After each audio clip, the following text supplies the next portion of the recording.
Well, at the end, a bit of a huff and a puff, but the fact that they got tested is something that will please Pakistan. It's something we talked about earlier. They've got over the line, they've got the 2 points, and they've got a few members in the middle order to get bat on ball and find themselves way from a situation that didn't exactly look smooth sailing at one point in time. Asif Ali, that's the name down there, 27 of 12. That's pretty much the role he's in the team for. He's done it in franchise cricket. He's doing it for the national side.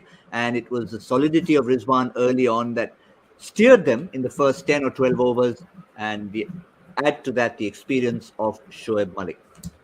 Here we are to review the first of two games, and we'll go in reverse order with the one that's just finished on Cricbuzz Live. I'm Gautam Bhimani in the company of Joy Bhattacharjya and Harsha Bhogle. Cricbuzz Combox, Harsha, we mentioned it. Mid-show, we mentioned it.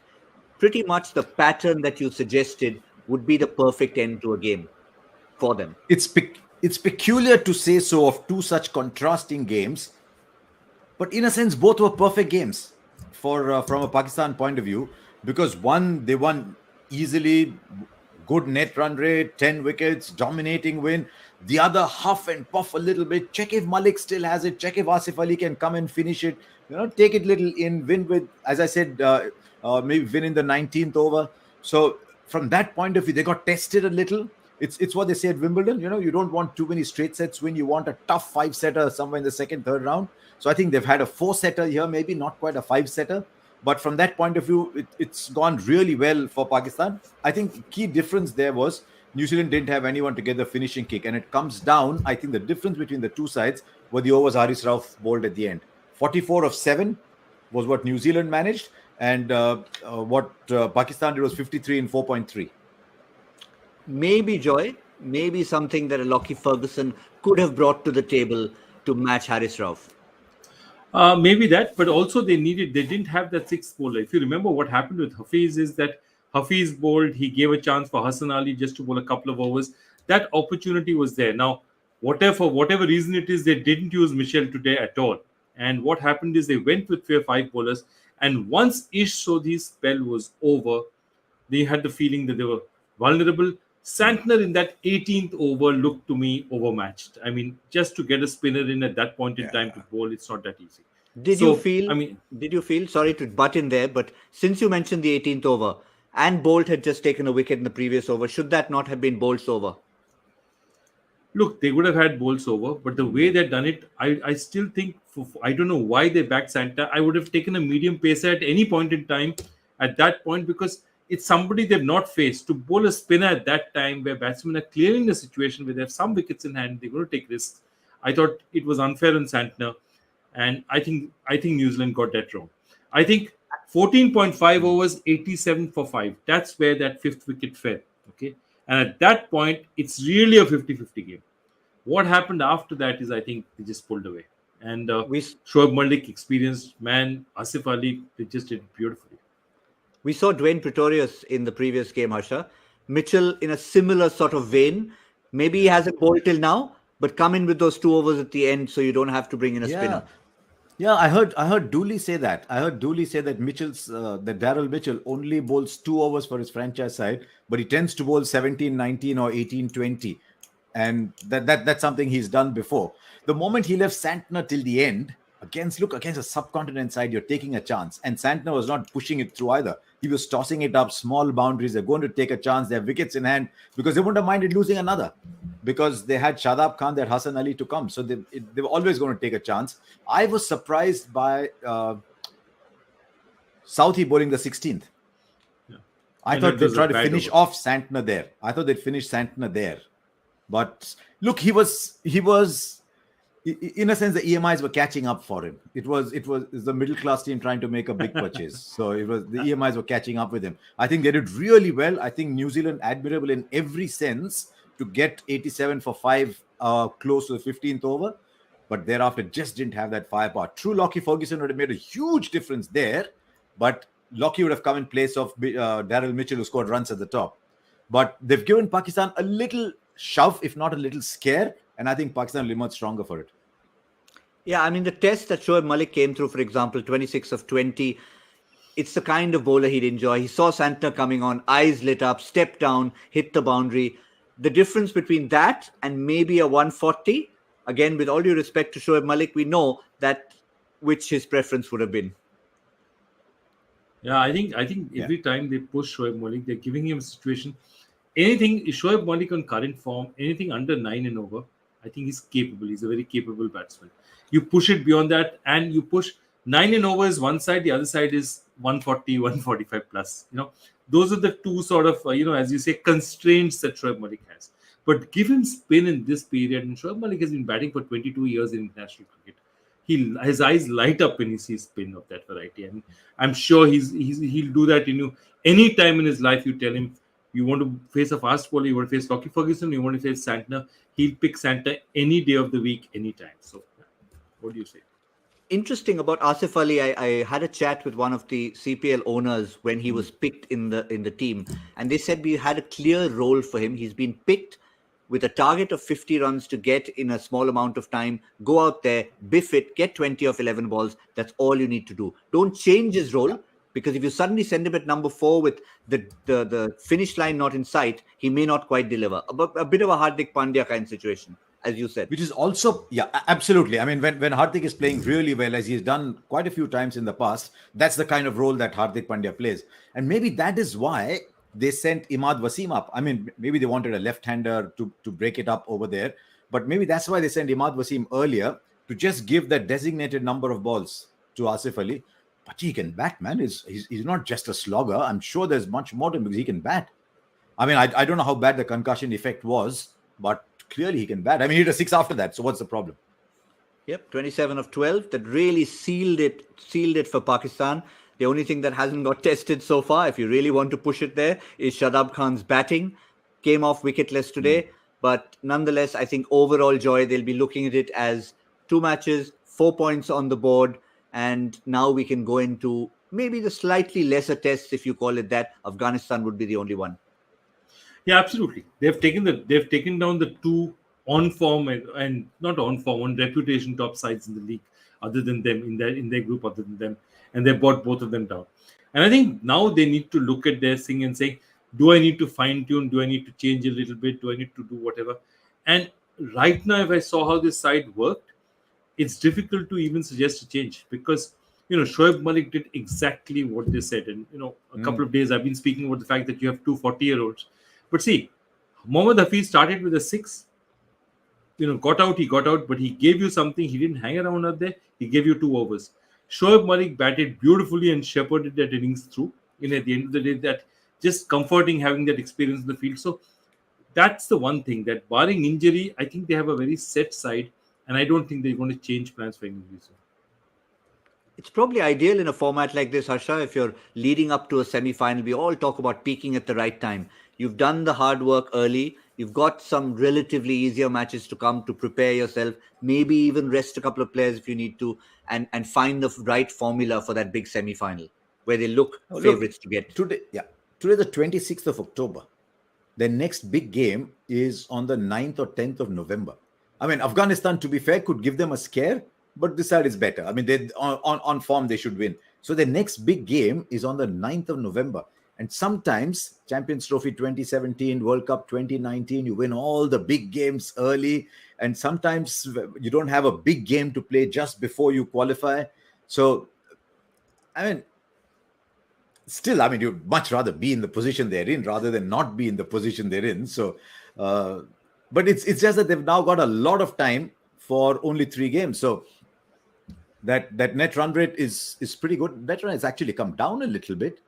It was plus 0.97. It's come down to plus 0.73. Is that right? Normally in these close matches, it can come down, but it can't come down by that much. So we'll just have a quick relook at that. But that's the only thing. How do they keep the fever alive? How do they keep that momentum alive for the next 2 weeks? Yep, and that's as far as Pakistan are concerned. On New Zealand, Joy, they are now going into a big game when they come up against India on the 31st. Now that's really the one that's going to be a virtual quarterfinal, with Pakistan having won 2 out of 2. Yeah, it's a big game, and I think they have a lot of questions they have. And to be fair, India has an equal number of questions to answer. but they have some questions. I thought Ish Sodhi did really well for them. I thought Santner, till he bowled that fourth over, was in a situation where he just, that fourth over was not worth it. But they don't have that enforcer bowler. You see, they are a very different team when Bolt swings it. Yes. And I just genuinely feel that I would take Milne over Southee any time of the week on this attack. I just feel Tim Southee. I know he's had a wonderful career. He's one of those few bowlers, Shakib, him, and Malinga, the only people to get ODI, T20, and Test 100 wickets in each format. But I think Southee's that sell-by date in T20 cricket is very ruthless for fast bowlers, especially. So I would love to have somebody else as an option in the attack. Interesting, because if they had a sixth bowling option, a good sixth bowling option, say a Lockie Ferguson comes in, an Adam Milne comes in the next game for Daryl Mitchell, suppose, and they push Seifert up to the top of the order, and they have Santner coming in at number 7, then you could actually play Southee, Bolt, and Ferguson, then have Neesham and the 2 spinners, and maybe just bowl Southee at the top. Look what he did at the top today. 3 overs, 1 for 12 at the top. Expensive at the back end. So they could actually play a game whereby Bolt and Southee go hard at the top. Maybe Southee bowls 3, Bolt bowls 2 at the top. Keep 3 from Ferguson for the back end. So the moment they have that sixth bowling option, they could do something like that. But I think Lockie's out of the tournament. Oh, sorry, not Lockie. No, correction. I meant Adam Milne. Milne. Absolutely. Yeah. So if Adam Milne comes back in and gets into the side straight away, then they could use Adam Milne in that role with the quicker bowler bowling 3 at the back end. Yeah, I was wondering why you were frowning when I was saying that. which probably makes more sense if you're not going to use Daryl Mitchell in the Pretorius way.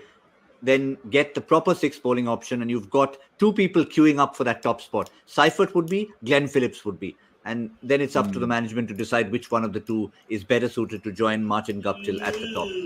But remember, we've had 2 games. We've had Pakistan versus New Zealand, but it seems a long time ago that South Africa West Indies happened. And just to recap that, let's just point out exactly what happened in that game. Disappointment for the West Indies, big improvement on 55 all out, but you'll always improve on that. 143 for 8. Really, it was a story of Lendl Simmons, 16 of 35, where they should have got 30 more runs, and then it could have been a different story. South Africa at the end, Harsha, clinical, they'd be pleased with this outing. Especially the performances of Rassie van der Dussen and of Aiden Markram, because it would have been interesting, as we said at the end of that first innings, you take out the innings of Lendl Simmons, and everyone has a bad day, but this was a particularly bad day, and the rest of them actually scored at 9 and over. But I mean, that was because Evan Lewis got going, Puran hit a couple of sixes, Pollard got a short little innings. But the performance of Markram and the fact that Rassie van der Dussen can play that role would be good for South Africa. Though I think in the camp they'll be sitting and saying, okay, what is the team management saying about Quinton de Kock? Do we have Quinton de Kock for the rest of the series? So they've got a little turmoil happening outside, but also they're in a tough group. Remember, they play on a turning track or a slowish track against a Sri Lanka or a Bangladesh. They could be vulnerable there too. So that group is, if anything, wide open. If you lose a game, someone else could beat somebody else. Yeah, I think the moment Bangladesh lost to Scotland and you had 6 test playing nations all lumped in there, automatically made it the group of death. And it means that one loss here or one win there don't mean that you've got 2 associate games to bail you out. So that's going to be the story of that group, Joy. But the Quinton de Kock affair, we talked about it at the very start before a ball was bowled. At that time, it was speculation. Then we realized it's true. Is that going to now have an impact going further in the tournament? Here, it was sort of Riza Hendricks thrown in. They've got the 2 points. Now they've got time to think about it. Yeah, look, I think the win will do them good. I think the good thing is hopefully they didn't have too much time to think about this before they went into this match. Just the fact that they turned around and said, you know what, we did it without de Kock. We did it without perhaps our best batsman in this format. And they did. And that will give them a little bit of confidence. I was looking at the team when they were there in the field because, especially in times like this, you look a lot to see whether that spark is there. And definitely, even on the fielding side, they had something there. They were going. They were cheering each other. They were trying to do something. They're a Bielagert side, and I don't know which way they're going to land. But they decided that we're going to stand beside each other and support each other. And I think they're the better for it. I cannot see under any circumstances de Kock coming back under these. under the situation with which for him to miss a needle match for a reason like that, if I'm a teammate of his, I'd probably ask, you know what, we really needed you today, where were you? You know, so I can't see him coming back that easily, to be honest with you. What they'll also miss, Harsha, apart from De Kock, the opener, De Kock, the keeper, perhaps. Because we saw with that very routine catch by Henrik Klassen that he doesn't look quite the ticket that Quinton de Kock is. True, absolutely. Now they have Klassen. Did they have another keeper in the squad? Or maybe if among one of their reserves. I mean, we're making the assumption, first of all, that Quinton de Kock won't come back. Wiser counsel might prevail. They might tell Quinton de Kock, look, you've got a career in front of you. This is the reality of the world that we live in. You may have your point of view, but this is the world. There might be a situation where you could turn around and argue that everyone's entitled to their own beliefs, and whether or not to state your beliefs is a matter of your question. But I think in this situation, given what the overwhelming emotion was, you might say, look, not a good idea. There might be a little apology given somewhere and come, but I don't know. We can't make the assumption that he won't come back. To me, it looks like he won't come back. Fair enough. That's the discussion we've had. That's the reaction that's come from various quarters around the world, but no official word yet in terms of the future or at least the immediate future for Quinton de Kock. The only fact was it was a confirmation that was the reason. End of the day, they got the 2 points. End of the day, Pakistan huffed their way to 2 points. And this is what happens in the group of death. England with the 2 points, with that early win over the West Indies. Sri Lanka have picked up that too. And Australia again, maybe not quite convincing, but they won over South Africa. And now these top 4 are on 2 each. So nothing to choose from the group. Bangladesh are up next. And if they can pick up 2 points, it'll really set the group up nicely, because that's the next game we're going to talk about that's coming up. It's an interesting doubleheader, because for once we're going to have a doubleheader at the same venue. England, 4 teams will be lining up in Abu Dhabi. It's going to be crowded there. There'll be traffic jams in the city. So 4 teams will line up there. In the afternoon, England will take on Bangladesh in match number 20. And after that, in Abu Dhabi, it's going to be Namibia taking on Scotland. That's the 4 teams that will play in Abu Dhabi back to back. Whether or not it'll affect the surface is something else we'll talk about. But Harsha, straight up to that first game, everything for Bangladesh to do to try and pick up 2 points, 2 crucial points for them. And they need those points if they genuinely believe deep down that they can compete with all the others in the group. Because I was looking at that points table when it came up, and I'm thinking, yes, England looks like a side that can go the distance. Which of those other sides is a side that someone in the other half will fear? And unless Australia strike form again, or Sri Lanka come back, Sri Lanka have got some really good match winners, I don't see a side over there. So Bangladesh have this opportunity to say, you know what, we had a blip against Scotland. We are better than that. But yeah, it's a huge game for Bangladesh. One of our pundits one of our colleagues on Cricbuzz Live, Dinesh Karthik, has tipped Bangladesh to be a semi-finalist from that group. So we're going to hold him to that. Mm-hmm. Interesting. We're going to hold him to that. But let's have a look at the squads for England and Bangladesh. And we'll start with the team we just mentioned, that is Bangladesh. Anything, Joy, that you're seeing there that needs just a bit of tweaking from what they've done in their last game? Look, I mean, to be honest with you, there aren't that many good players sitting outside. And that's the one thing they'll say. I mean, this is not the kind of pitch where Thaksin Ahmed is going to do very much. I think they'll depend on their spinners. They'll go with the combination. The good thing is that Mustafizur is in some sort of form, in the kind of form, maybe not the kind of form he was in 2016, but certainly better than his 2017, 2018, 2019 years. So this is a good side. I think Shakib is playing at his best cricket, and Shakib probably realizes this is his, maybe he might play the next World Cup, but this is his best opportunity to do it, because the kind of surfaces that are going to be in Australia next year is probably not suit him as much as these do. So this is their chance. And I don't see too many changes at all. Yeah, quick one though. If Abu Dhabi does play as it's expected to play, Abu Dhabi is widely believed to be the best surface amongst all of them, where the ball comes on a little bit. Bangladesh, to trouble England, want a surface where the ball grips and slows a little bit. then even someone like Mustafizur becomes another bowler. Shakib and Mahedi, of course, are very good bowlers anyway. Gautam's favorite pick in fantasy cricket, Saifuddin, also will come and do a little bit. Every Saifuddin time I will see always be Saifuddin, there. yeah, every time I think Saifuddin, I think Gautam Bhimani. Can you imagine?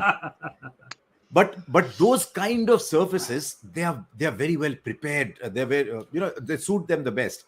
I just think if it becomes a 165, 170 kind of surface, if it's a good hard surface, then England might have too much firepower to beat Bangladesh. So, as far as I'm concerned, on that Abu Dhabi wicket, I think England are pretty strong favourites to win that one. If Bangladesh can produce a great performance, everybody in the world will be watching it. Yeah, the only other name I'll throw out there, and this is courtesy Athar Ali Khan, who rates him very highly. I've seen him bowl as well, is Shariful Islam.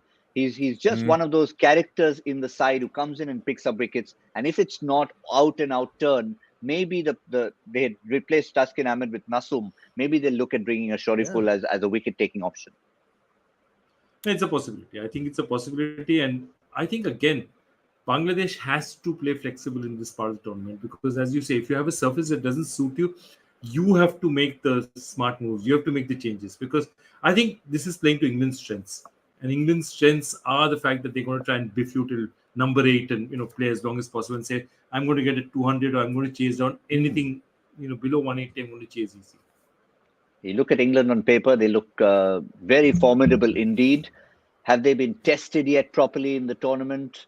Are they the kind of side that can go all the way? They've been tipped as semi-finalists for certain. Whether they'll play in India or Pakistan or in England in the semi-final will say a lot. Owen Morgan, always an enigma. Talked about it in the IPL. He even sort of hinted about it at the start of this tournament, Harsha, that, there's a possibility if I ever need to sit out for a game, I might. Yeah, but just as they'll worry about Morgan, they'll worry a little bit about Liam Livingstone because they really rate Livingstone. Now, in the last game, they opted to go a bowler short and thought they'd get 4 from Moeen and Livingstone. As it is, the West Indies helped them with the balance of their side and allowed Moeen Ali to bowl those overs. Some other side may not allow that luxury. And then their only other option was Livingstone, who himself is not scoring runs. So I wonder whether they'll start to think, okay, we'll just keep Malan. Should we keep one of Livingstone or Moeen in the side? Can we afford both? Can Vokes come in and play at number 7? Those are the only things they need to worry about. But they might well say, look, that team was good enough against the West Indies. It should be good enough against Bangladesh. And let's see if Moeen and Livingstone can function that way together because their style of batting always requires them to have an extra batsman down the line.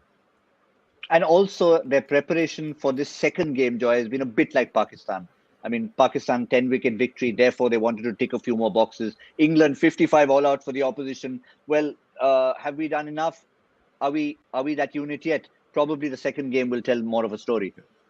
It will tell more of a story. But see, I think I agree with Harsha's point because see, if I'm a Bangladesh batsman and I'm playing in Abu Dhabi, which is, a pretty decent surface, I'd love to see spinners thrown at me, Whereas the West Indians absolutely struggled with spin, I think the Bangladeshis would far prefer facing spin than facing genuine pace. So the only thing is that Chris Vokes, what happens to a side is you put Chris Vokes in and say, okay, it's Abu Dhabi, Chris Vokes works, and he probably does.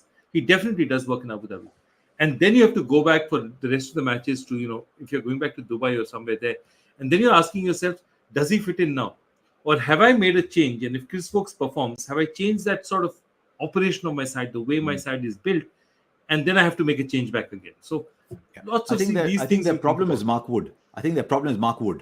Because Wood pulled out late before the first game. He would have played that game against the West Indies. But because he pulled out late and they're not sure if he'll heal in time for the next one, because they want his pace going into the tournament, they'll probably not play him tomorrow, unless, of course, he's healed really well. Because that extra pace against a team like Bangladesh will be very handy. They'll want that extra pace. I just don't know if he's available. But do remember that even though Timil Mills is renowned for change of pace, he does slip over 140 quite easily. Yeah, absolutely.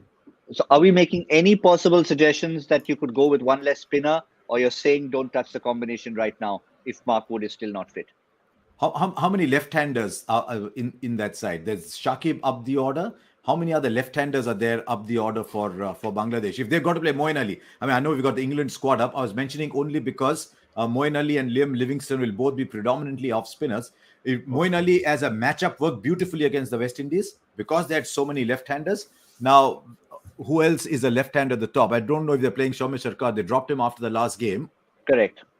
But No, they don't. you've got Naeem Sheikh up there. So if they have a 2-3 left-handers at the top order, then again, the Moeen matchup might really work well. Yeah, it's 2-3, 2 left-handers and 3 right-handers. The 3 solid right-handers in Mahmudullah, Mushfiqur and Liton Das. So the form of Liton Das is a bit of a worry because I really rate Liton Das as a player, but he's not been getting runs recently. And the good news is that Mahmudullah seems to be coming back into form. But for some reason, I've never understood. Briefly, Mahmudullah had moved up to number 4, but now he started to move back down again. And he's a better 7. player. He's a better player than a 10-ball batsman at the end. Like Pakistan use Asif Ali, but they've got a lot of players up in front of him. The core for that side is Mahmudullah, Shakib, and Mushfiqur Rahim. So I just wonder if they shouldn't be batting 3, 4, 5, and Afif hits it big, right?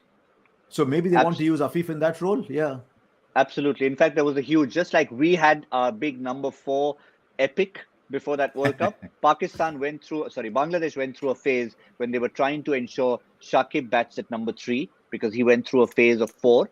And after that, they were suggesting it should be Mahmudullah at 4 because he's a solid batsman, captain, and just keep that solidity in there and rotate between him and Mushfiqur at 4 and 5. Afif can fit in at 6. Okay, I don't know. Whenever I've seen Mushfiqur Rahim bat at his best, he's batted at 4. Yeah, then 5 I think makes a good number for Mahmudullah. I would imagine, but on the spot they know better. It's a bit of this and a bit of that at 4 and 5. Certainly is. Quick word on that second game. May not get as in-depth as we would into this particular one. Scotland versus Namibia, same surface. They'll be playing back-to-back. They'll be waiting for England and Bangladesh to finish, and only then they will take the field. Let's quickly look at Scotland. First and foremost, recovering from that Afghanistan debacle. I mean, I don't think you really want to talk about names over here because you're not going to have a Mujib and a Rashid and coming at you. Yeah, a Smith, a Trumpleman and a Frillink is not going to threaten you like the way, you're not going to look at them like you looked at Rashid Khan and Mujibur Rahman. So I think they'll look at that bowling attack and they'll say, look, there's really one spinner there, really, Bernard Schultz, who's the only spinner who's going to threaten them. So I think Scotland as a batting unit will look at it and say that there's not much point making changes because they were undone by a side which was, had spinners that they've never faced before in their lives. And they just turned around and said, if this is our best 11, I think we need to stick to it. But two teams will be coming with very different mindsets. Scotland having been rolled over, Namibia with the high that you were witness to a few feet away of having just qualified for this stage of a tournament. And they've been lifted by the presence of David Wissa, because they can use him as an depending on number of balls left. But he clearly looked like he was in a different league when he was playing that stage of the tournament. Now, effectively against Scotland, they're doing that. But watch out for two batsmen. I know they left out Stephen Bard. They like him. I love the name Piquet à France. He's got such a lovely off-spin action as well. But watch out for three names in there. I'm mighty impressed with Gerard Erasmus, because whether he's batting at 3 or 4, he's a wonderful player of spin bowling. And JJ Smith. So you see Erasmus, Wissa and Smith. That is their core in the middle, but also someone who's just come out of retirement, which is Craig Williams. Craig Williams is a super he came out of retirement, hit it really well. He seemed to do well at the top of the order. So I think batting-wise, I get the feeling that Namibia are a little stronger than Scotland. And the names that Joy took, that Trumpleman can bowl 140 plus. He'll then pull back a little, but he has the 140 plus ball. Frelink is very good at taking pace off. So if they're playing fourth on the same track, that might come in handy. So it's because I've seen more of Namibia than I have seen of Scotland, but I've been very impressed by what I've seen in Namibia. Will there be any sort of impact? Because as I said, it's a rare event to have a double header played at the same venue. Will the track matter at all, Joy? Just get your quick thoughts on that. Yeah, my feeling is the track just been played. My thought is that neither of these sides have great spinners. They have adequate spinners. They don't have great spinners. So my thought is that, it make that much of a difference if the track is varying a bit more. The other thing is that, 40 overs don't really age a track. Any track which is supposed to play a test match plays 80, 90 overs a day. So what are we talking about, every time we look at it, we look at it in relation to one-day T20 matches, but it's really not that much cricket being played on that track. My only thing is that ODI 100 overs, don't you? Yeah, exactly. We have 100 overs in ODIs. And I can tell you, we talked about it off air. We had triple headers in the CPL this year. That's 120 overs. And the night game in the 120 over day produced 100 to Evan Lewis. So obviously the track was fine. Yeah, sometimes I think what you can also do, because of the afternoon heat, it starts to cool down by 5:30, by 6 it's dark. But at 2 o'clock, it's still very, very hot. And when the track is open to the surface, that's about 12 o'clock. So about 2 hours before, you've got the track that's open to the surface and getting baked till about 4 o'clock, it's getting baked. So he might just prepare a really hard surface so that it doesn't slow down for the fourth innings, which might actually work to England's advantage in the first game. I don't understand pitches very much. It's just I'm thinking aloud, but that could well be the case. Yes, in fact, it was a similar comment that I had seen on the morning of that triple header. And guess who was actually on the field playing the first of the triple header games? The first man on the pitch, David Visa. St. Lucia were playing the first of those triple header games. He went and got a 40 of 19 balls along with Tim David. And so he knows a thing or two about playing on a 120 over day. But that's as But they far must as play the Piqué à France. They have to play Piqué à France. He's got a lovely action. He's a bit like Harbhajan. He'll start off like that, and then he bowls almost in slow motion. You got to release it. Okay, I released it. Is it the name or the action? Which one do you like better? Both. I love the name. But that's okay. That's the name he was given. But I loved his bowling action as well. I don't think he's the greatest off spinner in the world, but he bowled 2 overs and he bowled them really well. Okay, so we've got a person association with everyone. It's Saifuddin for me, Piqué à France with Harsha. Yes. Joy, you've got to pick a player for the tournament. Just a favorite. No, David Vise. Again, I love journeyman cricketers. I love cricketers who play everywhere, small leagues, big leagues. One of my big friends, as Harsha will tell you, is Ryan Tendushkate. And I just love that work ethos. They take their lunch pail to work. They'll play in Afghanistan. They'll play in New Zealand. They'll play in the Big Bash. They're playing for Tasmania in the Big Bash. And that thing turn up and say, okay, this is a new team. How can I adjust here? How can I do my best?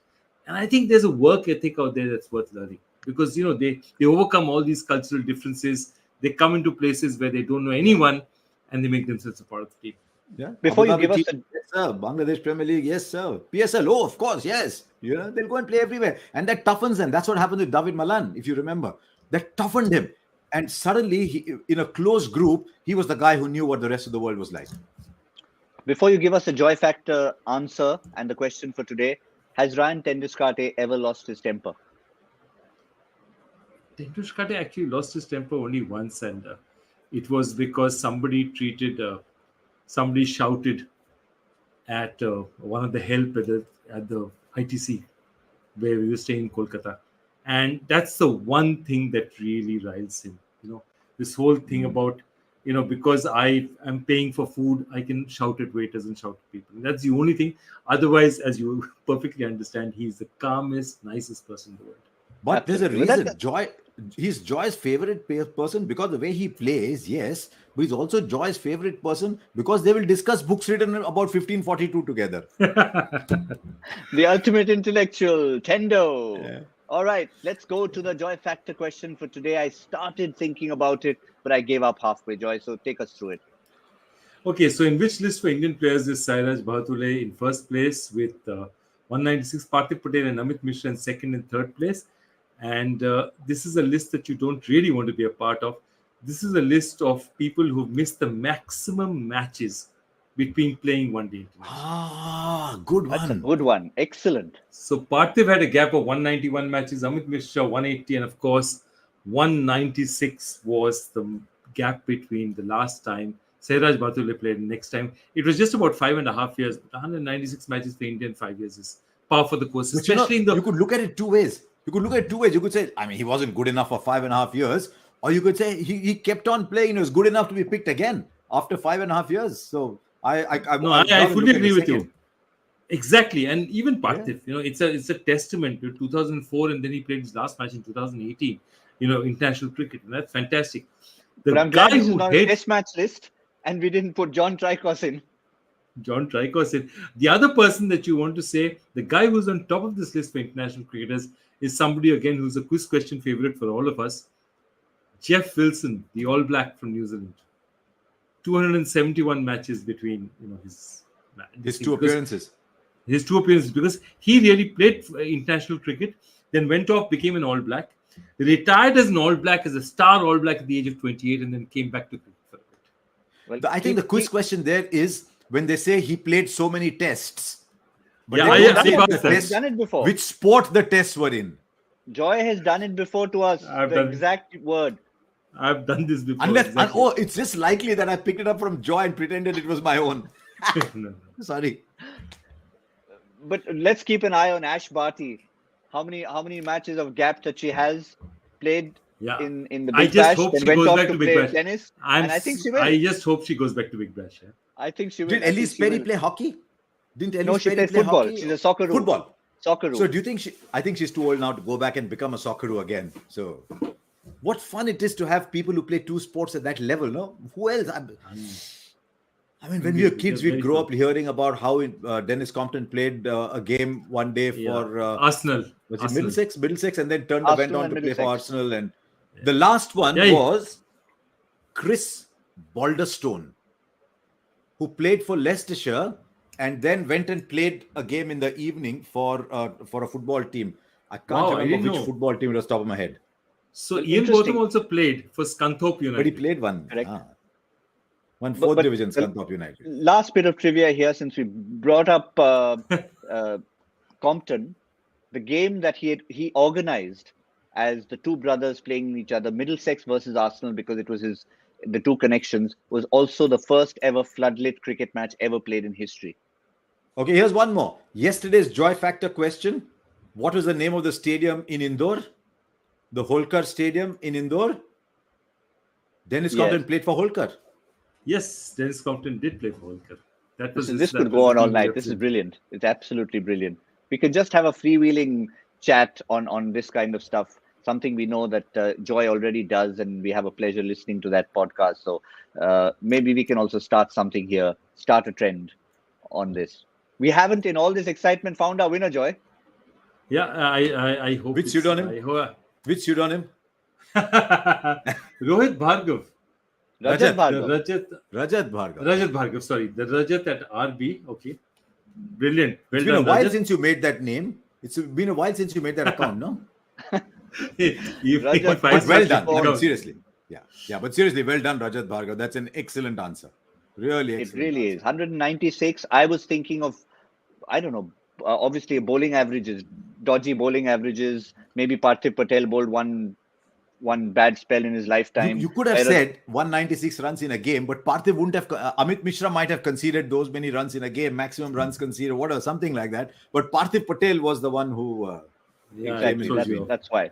Good question. Good question. Yeah, damn. Fun questions, couple of big games, lots of great discussions. That's what Cricbuzz Live is all about. We hope you enjoyed this double-header day. There's more to come. It's going to be another double-header, all from one venue, but that won't change. Your one venue is going to be right here on Cricbuzz Live. Thank you, Harsha. Thank you, Joy. And once again, to all of you who continue to be part of the Cricbuzz family, thank you. That's all from Cricbuzz Live. Good night.